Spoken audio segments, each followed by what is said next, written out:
Victoria Thomas Bowen's decision to throw a £2.79 McDonald's milkshake over Nigel Farage outside a Clacton-on-Sea pub has become the latest addition in a long line of peculiar protests against Farage. But it's interesting that the court case sort of started today, on a day when Mr. Trump was seen handing out McDonald's burgers and milkshakes. So there's a certain parallel here.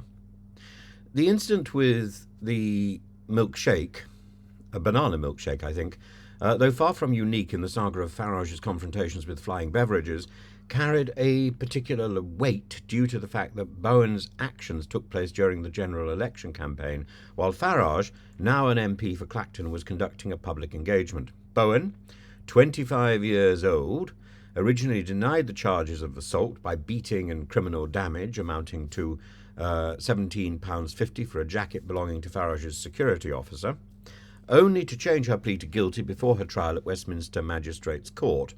Her act, initially framed as a spontaneous response to seeing Farage leave the Moon and Starfish Weatherspoon pub, was later described by the prosecution as deliberate, an unprovoked attack on an elected figure.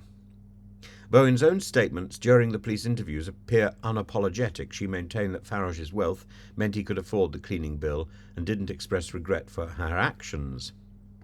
Farage, ever the media-savvy political figure, made light of the situation at first with tongue-in-cheek social media references to Kelly's milkshake, yet his irritation with the publicity stunt became clear after the court appearance, where he accused Bowen of seeking attention for her OnlyFans account and wasting public resources by not pleading guilty earlier. His broader reflection on the incident painted it as an emblematic effort of a more hostile environment for political campaigning in the UK, one where figures like himself are routinely targeted by those with extreme political views. Or at least those people who happen to have bought things from McDonald's. I think that's fairly extreme. I never have actually bought anything from McDonald's that I'm aware of. I don't think I've actually eaten a McDonald's thing. I don't think I've done. I don't think I've done any of these places. What's the one with the chicken? With the chickens? I haven't done that one either.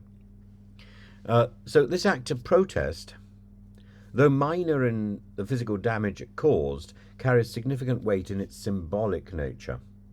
Farage's reference to radicalised Remainers and the ongoing politicisation of such incidents reminds us that acts of civil disobedience, even as trivial as a thrown milkshake, can evoke strong reactions through the state of political discourse in Britain and the advocacy of social media. What might appear as an act of humorous rebellion to some reflects a darker, more contentious atmosphere to others, where impersonal attacks on public figures risk becoming the norm.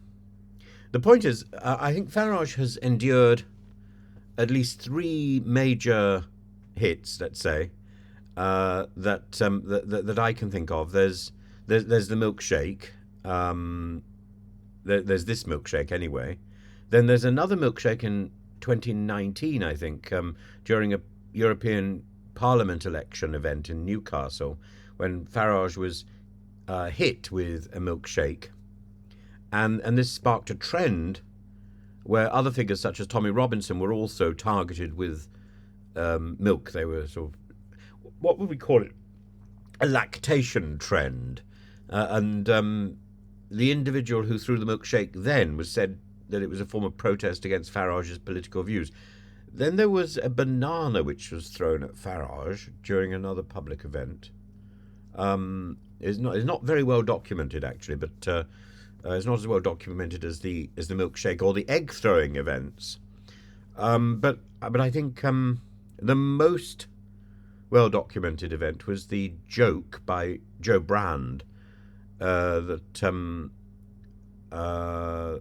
during an episode of Heresy on BBC Radio 4 in 2019, she made a joke about the trend of throwing milkshakes at Farage and said, "Why bother with a milkshake when you could get some battery acid?" And she quickly followed it up by saying, "I'm not going to do it. It's purely a fantasy." Nonetheless, the comment sparked outrage, particularly from Farage, who called it an incitement of violence. And the BBC defended the show as satire, though Brand later apologised, acknowledging that the joke had gone too far. And despite the backlash, the joke has remained part of the broader debate about any attacks on Farage. As a deputy senior district judge, Tan Ilkram has said, this was a serious offence, and Bowen's sentencing, scheduled for December, will offer an important reflection on the balance between political protest and the boundaries of acceptable behaviour in public life. Farage's reflection that actions like this are damaging our democracy will resonate with many, certainly, while others may see Bowen's act as a potent, maybe appropriate, symbol of resistance. I don't really see that throwing a milkshake is